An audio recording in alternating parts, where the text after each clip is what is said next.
സംഖ്യയുടെ പുസ്തകം 6-ാം അധ്യായം 24 മുതൽ 26 വരെ വാക്യങ്ങൾ.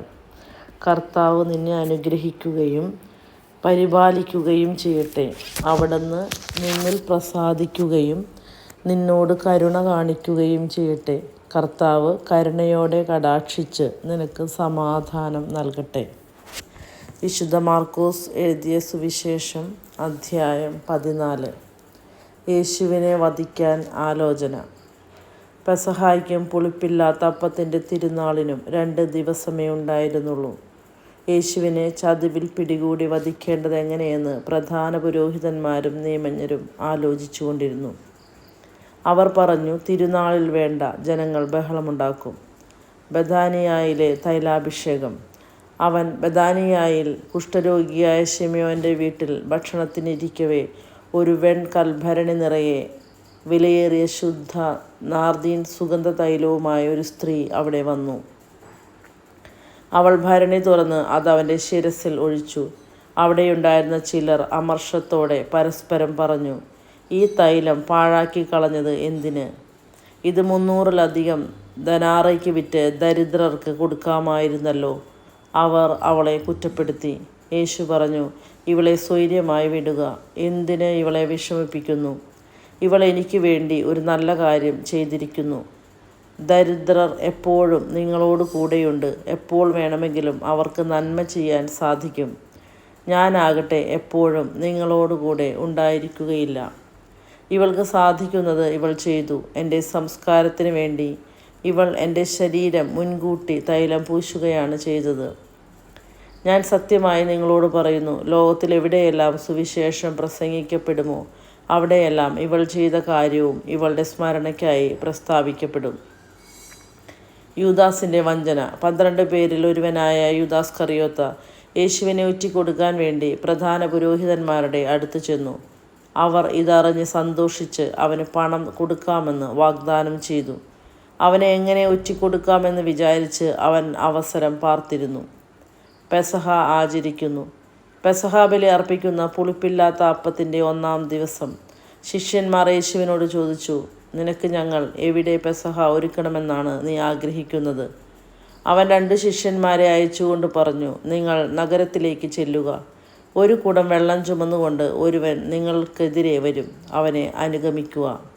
അവൻ എവിടെ ചെന്ന് കയറുന്നുവോ അവിടുത്തെ ഗൃഹനാഥനോട് പറയുക, ഗുരു ചോദിക്കുന്നു, ഞാൻ എൻ്റെ ശിഷ്യന്മാരുമൊത്ത് പെസഹ ഭക്ഷിക്കുന്നതിന് എൻ്റെ വിരുന്നുശാല എവിടെയാണ്? സജ്ജീകൃതമായ ഒരു വലിയ മാളികമുറി അവർ കാണിച്ചു തരും. അവിടെ നമുക്ക് വേണ്ടി ഒരുക്കുക. ശിഷ്യന്മാർ പുറപ്പെട്ട് നഗരത്തിലെത്തി അവൻ പറഞ്ഞിരുന്നതുപോലെ കണ്ടു. അവർ പെസഹ ഒരുക്കി. സന്ധ്യയായപ്പോൾ അവൻ 12 പേർ ഒരുമിച്ച് വന്നു. അവർ ഭക്ഷണത്തിനിരിക്കുമ്പോൾ യേശു പറഞ്ഞു, ഞാൻ സത്യമായി നിങ്ങളോട് പറയുന്നു, എന്നോടൊപ്പം ഭക്ഷണം കഴിക്കുന്ന നിങ്ങളിൽ ഒരുവൻ എന്നെ ഒറ്റിക്കൊടുക്കും. അവർ ദുഃഖിതരായി.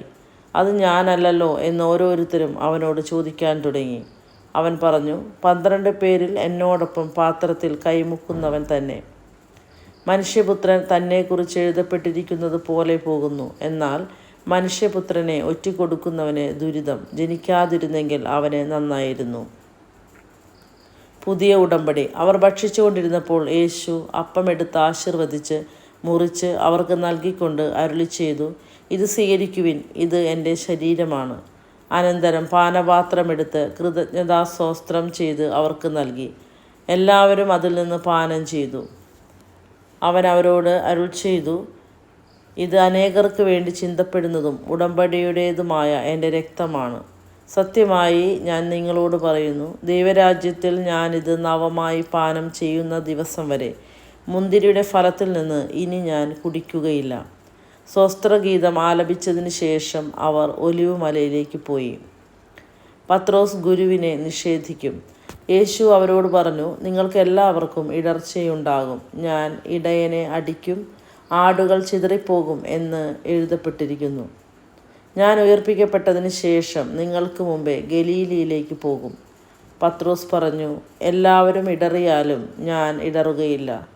യേശു അവനോട് പറഞ്ഞു, സത്യമായി ഞാൻ നിന്നോട് പറയുന്നു, ഇന്ന് ഈ രാത്രിയിൽ തന്നെ കോഴി 2 പ്രാവശ്യം കൂവുന്നതിന് മുമ്പ് നീ എന്നെ 3 പ്രാവശ്യം നിഷേധിച്ചു പറയും.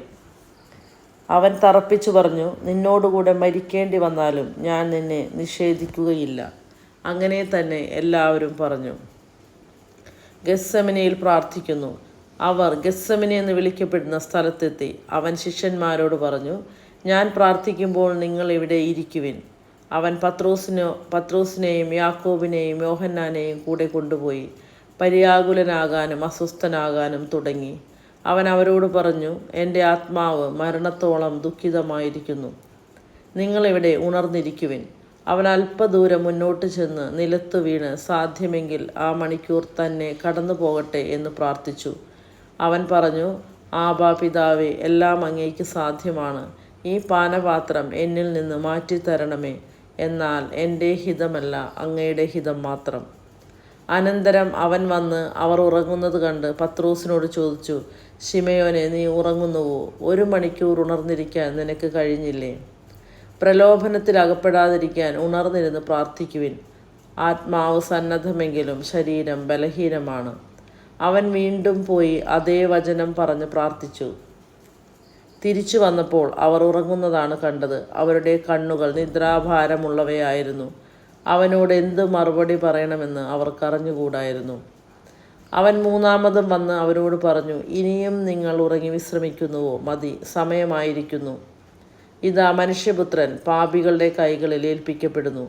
എഴുന്നേൽക്കുവിൻ, നമുക്ക് പോകാം. ഇതാ, എന്നെ ഒറ്റിക്കൊടുക്കുന്നവൻ അടുത്തെത്തിയിരിക്കുന്നു. യൂദാസ് ഒറ്റിക്കൊടുക്കുന്നു. അവൻ സംസാരിച്ചു കൊണ്ടിരിക്കുമ്പോൾ തന്നെ 12 പേരിൽ ഒരുവനായ യൂദാസ് അവിടെ എത്തി. അവനോടുകൂടെ പ്രധാന പുരോഹിതന്മാരുടെയും നിയമജ്ഞരുടെയും ജനപ്രമാണികളുടെയും അടുത്ത് നിന്ന് വാളും വടിയുമായി ഒരു ജനക്കൂട്ടവും വന്നിരുന്നു. ഒറ്റുകാരൻ അവർക്ക് ഒരടയാളം നൽകിയിരുന്നു. ഞാൻ ആരെ ചുംബിക്കുന്നുവോ അവൻ തന്നെ. അവനെ പിടിച്ച് സുരക്ഷിതമായി കൊണ്ടുപോയിക്കൊള്ളുക. അവൻ യേശുവിനെ സമീപിച്ച് ഗുരു എന്ന് വിളിച്ചുകൊണ്ട് അവനെ ഗാഢമായി ചുംബിച്ചു. അപ്പോൾ അവർ അവനെ പിടിച്ചു ബന്ധിച്ചു. സമീപത്ത് നിന്നിരുന്ന ഒരുവൻ വാൾ ഊരി പ്രധാന പുരോഹിതൻ്റെ സേവകനെ വെട്ടി അവൻ്റെ ചെവി ഛേദിച്ചു കളഞ്ഞു. യേശു അവരോട് പറഞ്ഞു, കവർച്ചക്കാരനെതിരെ എന്നതുപോലെ വാളും വടിയുമായി എന്നെ ബന്ധിക്കാൻ നിങ്ങൾ വന്നിരിക്കുന്നുവോ? ഞാൻ ദിവസവും ദേവാലയത്തിൽ പഠിപ്പിച്ചുകൊണ്ട് നിങ്ങളോട് കൂടെ ഉണ്ടായിരുന്നു. നിങ്ങൾ എന്നെ പിടിച്ചില്ല. എന്നാൽ വിശുദ്ധ ലിഖിതങ്ങൾ പൂർത്തിയാകേണ്ടിയിരിക്കുന്നു. അപ്പോൾ ശിഷ്യന്മാരെല്ലാവരും അവനെ വിട്ട് ഓടിപ്പോയി. എന്നാൽ ഒരു യുവാവ് അവനെ അനുഗമിച്ചു. അവൻ ഒരു പുതപ്പ് മാത്രമേ തൻ്റെ ശരീരത്തിൽ ചുറ്റിയിരുന്നുള്ളൂ. അവർ അവനെ പിടിച്ചു. അവൻ പുതപ്പ് ഉപേക്ഷിച്ച് നഗ്നനായി ഓടിപ്പോയി.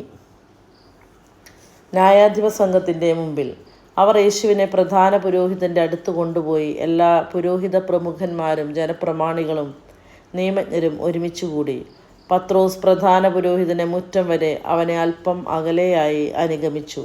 പിന്നീട് അവൻ പരിചാരകരോടൊപ്പം തീ കാഞ്ഞുകൊണ്ടിരുന്നു. പുരോഹിത പ്രമുഖന്മാരും ന്യായാധിപ സംഘം മുഴുവനും യേശുവിനെ വധിക്കുന്നതിന് അവനെതിരെ സാക്ഷ്യം അന്വേഷിച്ചു. പക്ഷേ അവർ കണ്ടെത്തിയില്ല. പലരും അവനെതിരെ കള്ളസാക്ഷ്യം പറഞ്ഞെങ്കിലും അവ തമ്മിൽ പൊരുത്തപ്പെട്ടില്ല. ചിലർ എഴുന്നേറ്റ് അവനെതിരെ ഇപ്രകാരം കള്ളസാക്ഷ്യം പറഞ്ഞു, കൈകൊണ്ട് പണിത ഈ ദേവാലയം ഞാൻ നശിപ്പിക്കുകയും കൈകൊണ്ട് പണിയാത്ത മറ്റൊന്ന് 3 ദിവസം കൊണ്ട് നിർമ്മിക്കുകയും ചെയ്യുമെന്ന് ഇവൻ പറയുന്നത് ഞങ്ങൾ കേട്ടിട്ടുണ്ട്. ഇക്കാര്യത്തിനും അവരുടെ സാക്ഷ്യങ്ങൾ പൊരുത്തപ്പെട്ടില്ല. പ്രധാന പുരോഹിതൻ മധ്യത്തിൽ എഴുന്നേറ്റ് നിന്ന് യേശുവിനോട് ചോദിച്ചു, ഇവർ നിനക്കെതിരെ സാക്ഷ്യപ്പെടുത്തുന്നതിന് നിനക്ക് മറുപടിയൊന്നും പറയാനില്ലേ? അവൻ നിശബ്ദനായിരുന്നു, മറുപടിയൊന്നും പറഞ്ഞില്ല. പ്രധാന പുരോഹിതൻ വീണ്ടും ചോദിച്ചു, നീയാണോ വാഴ്ത്തപ്പെട്ടവൻ്റെ പുത്രനായ ക്രിസ്തു? യേശു പറഞ്ഞു, ഞാൻ തന്നെ. മനുഷ്യപുത്രൻ ശക്തിയുടെ വലത്തുഭാഗത്ത് ഉപവിഷ്ടനായിരിക്കുന്നതും വാനമേഘങ്ങളിൽ വരുന്നതും നിങ്ങൾ കാണും. അപ്പോൾ പ്രധാന പുരോഹിതൻ വസ്ത്രം വലിച്ചു കീറിക്കൊണ്ട് പറഞ്ഞു, ഇനി സാക്ഷികളെ കൊണ്ട് നമുക്കെന്താവശ്യം? ദൈവദൂഷണം നിങ്ങൾ കേട്ടുവല്ലോ. നിങ്ങൾക്ക് എന്തു തോന്നുന്നു? അവൻ മരണത്തിന് അർഹനാണെന്ന് അവരെല്ലാവരും വിധിച്ചു. ചിലർ അവനെ തുപ്പാനും അവൻ്റെ മുഖം മൂടിക്കെട്ടി മുഷ്ടി കൊണ്ടിടിക്കാനും നീ പ്രവചിക്കുക എന്ന് അവനോട് പറയാനും തുടങ്ങി. ഭൃത്യന്മാർ അവൻ്റെ ചെകിട്ടത്തടിച്ചു. പത്രോസ് തള്ളിപ്പറയുന്നു. പത്രോസ് താഴെ മുറ്റത്തിരിക്കുമ്പോൾ പ്രധാന പുരോഹിതൻ്റെ പരിചാരികമാരിൽ ഒരുവൾ വന്ന് അവൻ തീ കാഞ്ഞുകൊണ്ടിരിക്കുന്നത് കണ്ട് അവനെ നോക്കി പറഞ്ഞു, നീയും നസ്രായനായ യേശുവിൻ്റെ കൂടെ ആയിരുന്നല്ലോ. അവനാകട്ടെ, നീ പറയുന്നതെന്തെന്ന് ഞാൻ അറിയുന്നില്ല, എനിക്ക് മനസ്സിലാകുന്നുമില്ല എന്ന് നിഷേധിച്ചു പറഞ്ഞു. പിന്നെ അവൻ പുറത്ത് പടിവാതിക്കലേക്ക് പോയി. ആ പരിചാരിക അവനെ പിന്നെയും കണ്ടപ്പോൾ അടുത്ത് നിന്നവരോട് പറഞ്ഞു, ഇവൻ അവരിൽ ഒരുവനാണ്. അവൻ വീണ്ടും അത് നിഷേധിച്ചു. അല്പം കഴിഞ്ഞപ്പോൾ അടുത്ത് നിന്നവർ പത്രോസിനോട് പറഞ്ഞു, നിശ്ചയമായും നീ അവരിൽ ഒരുവനാണ്, നീയും ഗലീലിയക്കാരനാണല്ലോ. നിങ്ങൾ പറയുന്ന ആ മനുഷ്യനെ ഞാൻ അറിയുന്നില്ല എന്ന് പറഞ്ഞ് അവൻ ശപിക്കാനും ആണയിടുവാനും തുടങ്ങി. ഉടൻ തന്നെ കോഴി 2-ാം പ്രാവശ്യം കൂവി. കോഴി 2 പ്രാവശ്യം കൂവുന്നതിന് മുമ്പ് നീ 3 പ്രാവശ്യം എന്നെ നിഷേധിക്കുമെന്ന് യേശു പറഞ്ഞ വാക്ക് അപ്പോൾ പത്രോസ് ഓർമ്മിച്ചു. അവൻ ഉള്ളുരുകി കരഞ്ഞു.